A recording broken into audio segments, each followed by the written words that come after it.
Assalamualaikum warahmatullahi wabarakatuh. Waalaikumsalam warahmatullahi Pertama-tama wabarakatuh. kami mengenalkan itu nama kami Pak Zahroni dari Muara Bungo, Jambi. Ya. Pertama-tama kami di sini untuk mengantar Dutu Kemana? ke mana ini? Ke Gemolong. Oh, ke SMP Gemolong. Cucunya perempuan. STB Gemolong. Perempuan. Perempuan. Oh ya. Maka dari itu kami di sini kepada jamaah semua menyarankan semua jamaah yang ada di sini luar Jawa atau yang di dalam Jawa, mudah-mudahan anak kita atau cucu kita Ya. supaya kita lanjutkan untuk mencari ilmu di MTA. Itu Pak. Ya, Itu Pak Ustadz. alhamdulillah, ya. Yang kedua, ini kami tanya kepada Bapak Ustadz mengenai kematian. Kami pernah mengantarkan jenazah kematian tersebut. Pertama kami tahu orang meninggal itu pertama itu memandikan, Ya. lalu memakamkan, lalu ketiga menyolatkan, keempat memakamkan. Kami tahu itu di situ selesai dari makom, tahu ada orang yang membawa ayam. Ayam hidup. Ya, ya. Gitu kan. Nah, dan yang kedua, Lah ayamnya untuk apa? ya kita tidak tahu. Oh. Ya.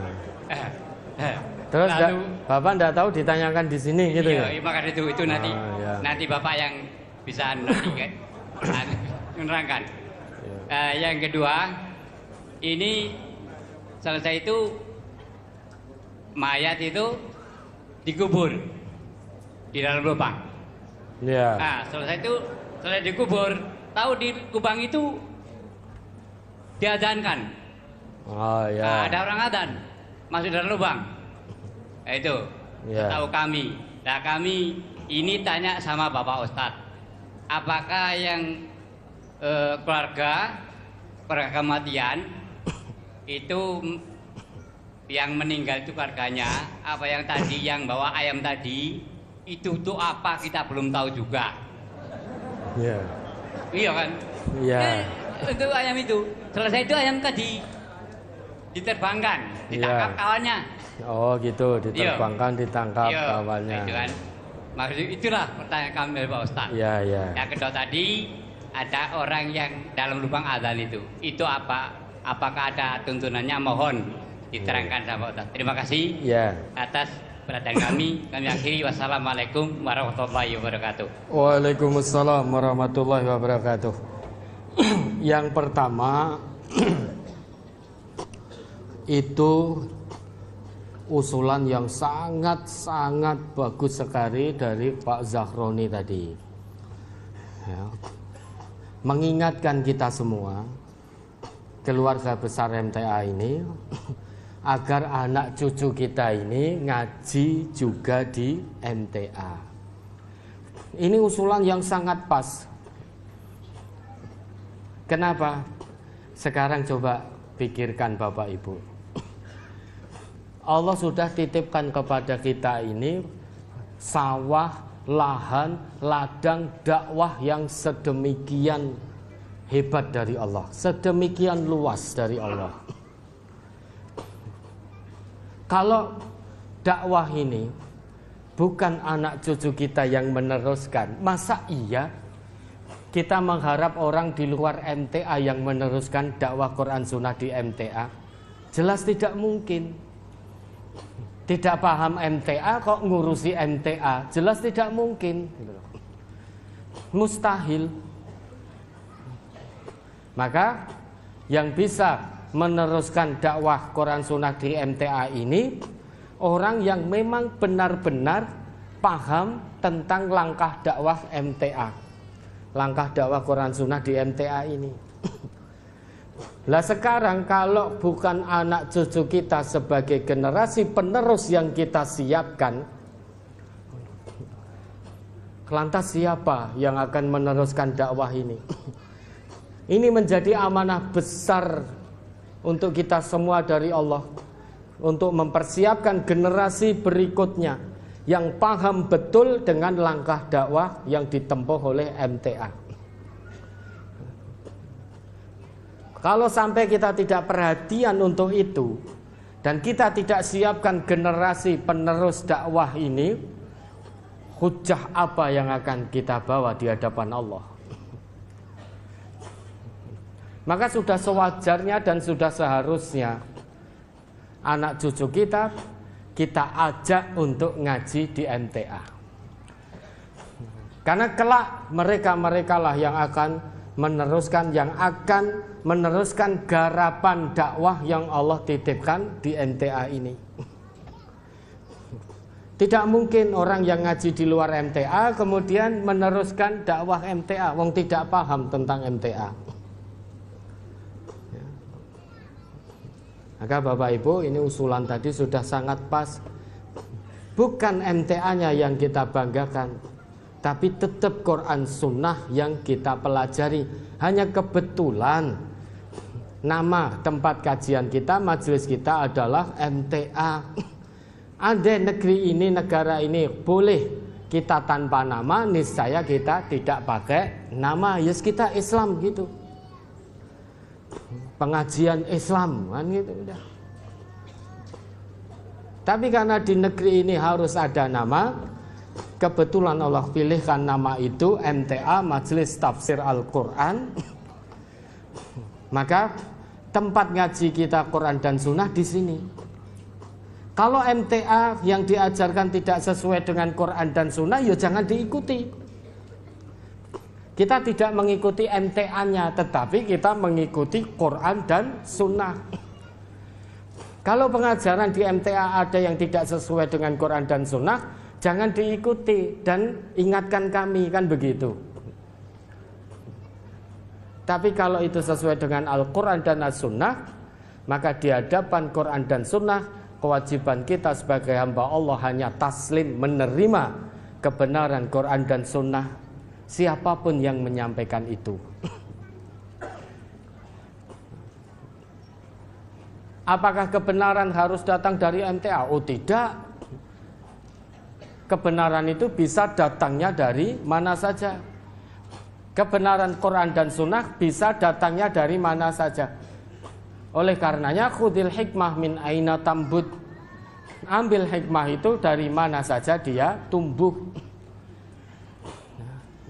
Lah MTA sebagai lembaga dakwah itu punya aturan-aturan, punya langkah-langkah strategis untuk menjalankan dakwah Quran dan Sunnahnya. Maka sudah barang tentu yang paham tentang MTA yang akan menjadi, yang bisa meneruskan garapan dakwah di MTA ini. Kalau bukan anak cucu kita, lantas siapa?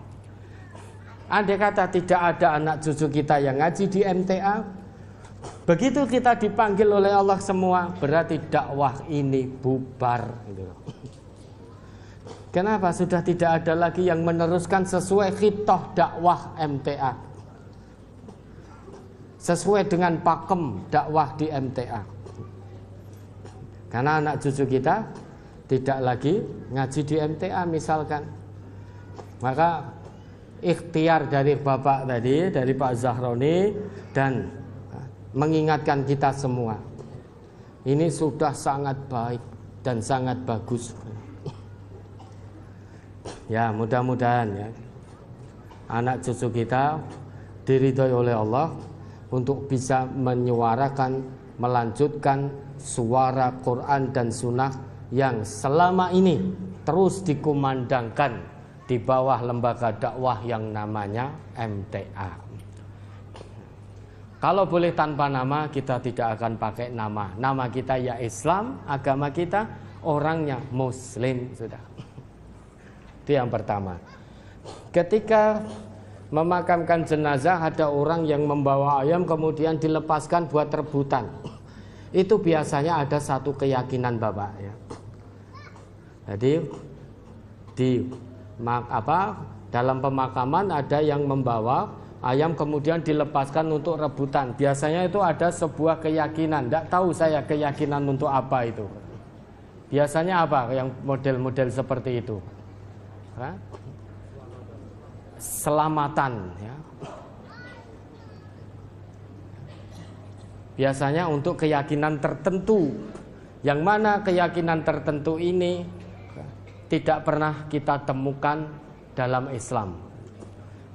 Lah, hal semacam itu yang kita belum menemukan dalil dari Islam, maka kita tidak mengamalkan.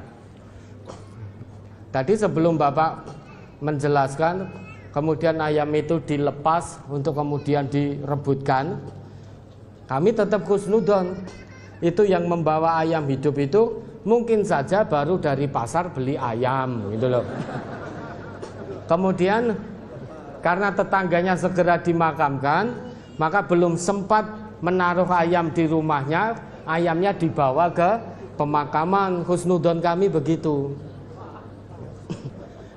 Tapi ketika kemudian ada keterangan lanjutan, dilepas kemudian diperebutkan, biasanya itu ada satu keyakinan tertentu, entah untuk keselamatan atau untuk yang lain-lainnya. Namun yang jelas keyakinan itu belum kita temukan asalnya dari Islam. Karena kita belum menemukan dalilnya, maka ya tidak mengamalkan hal semacam itu. Namun juga tidak melarang. Kalau ada orang Islam lainnya melakukan itu, ya silahkan saja. Yang kita larang adalah keluarga kita, keluarga besar MTA, jangan melakukan hal semacam itu. Karena biar bagaimanapun Allah pesankan pada kita, wala taqfu ma laisa laka bihi ilmun, innas sam'a wal basara wal fuada kullu ulaika kana anhu mas'ula. Jangan kalian melakukan satu amal perbuatan yang kamu belum tahu ilmunya.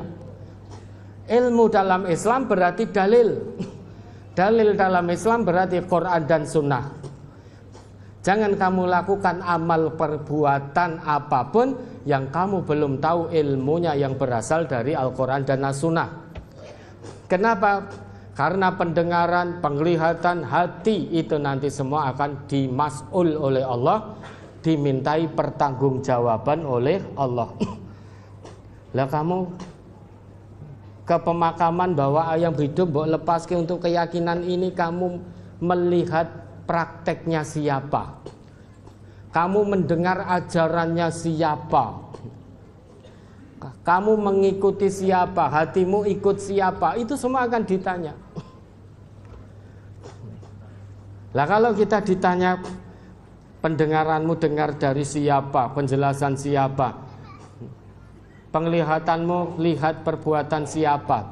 Hatimu mengikuti siapa? Lah kita bisa jawab, saya mendengar dari firman Allah dan juga hadis Rasulullah yang sahih. Saya melihat itu dari dalil Quran dan Sunnah. Lah kita enak bisa jawab itu. Kalau kita tidak tahu, kita jawabnya dari fulan. Agama ini bukan dari fulan, tapi dari Allah dan juga dari Rasulullah. Kemudian memakamkan jenazah, ditaruh di lubang, kemudian diadzani. Nah itu kita belum tahu. Kita belum tahu dalilnya, juga tidak mengamalkan seperti itu. Yang kita tahu adzan itu untuk panggilan sholat. Berarti kalau ada azan hayya ala sholat, ya berarti kita tinggalkan pemakaman menuju masjid terdekat, panggilan sholat. Kalau untuk mengantarkan pemakaman, lah mohon maaf, kita belum mengetahui dalil yang sharih, baik dari ayat Quran maupun dari hadis Nabi yang sahih, maka tidak mengamalkan hal semacam itu dan juga tidak menyalahkan, apalagi melarang. Kita tidak melarang. Lana a'maluna walakum a'malukum. Bagi kami amal kami, bagi kamu amal kamu. Kan begitu kalau sudah seperti itu. Adzan itu yang kita tahu dari dalil itu panggilan untuk sholat, untuk mengantar pemakaman mayat atau jenazah. Kita belum mengetahui dalilnya. Wes rasa kakean takon dalil. Loh, lawang saya ini orang Islam, menjalankan ibadah itu harus dengan dalil, masa ndak boleh tanya dalil? Ya sudah, terserah. Kalau saudara punya prinsip ndak perlu banyak tanya tentang dalil, sing penting nglakoni, ya sudah, monggo saja, silahkan. Saya tidak akan melakukan itu sebelum saya tahu dalil yang kuat, dalil yang sahih. Nah begitu, saling menghormati, tidak saling menyalahkan, tidak saling memaksa. Sana seperti itu, meski belum tahu dalilnya tetap melaksanakan, ya silahkan. Bagi orang yang mau beramal setelah tahu dalilnya terlebih dahulu, ya silahkan, sudah. Lah kita belum tahu dalilnya maka tidak mengamalkan. Lah nanti kalau sudah tahu dalilnya dan dalil itu betul-betul kuat, bisa dipertanggungjawabkan, baru kita akan mengamalkan itu. Selama kita belum tahu dalilnya, mohon maaf, jangan paksa kami untuk mengamalkan hal semacam itu. Dan kami tidak memaksa panjenengan untuk meninggalkan perbuatan itu. Monggo saja, silahkan. Ya, ada lagi?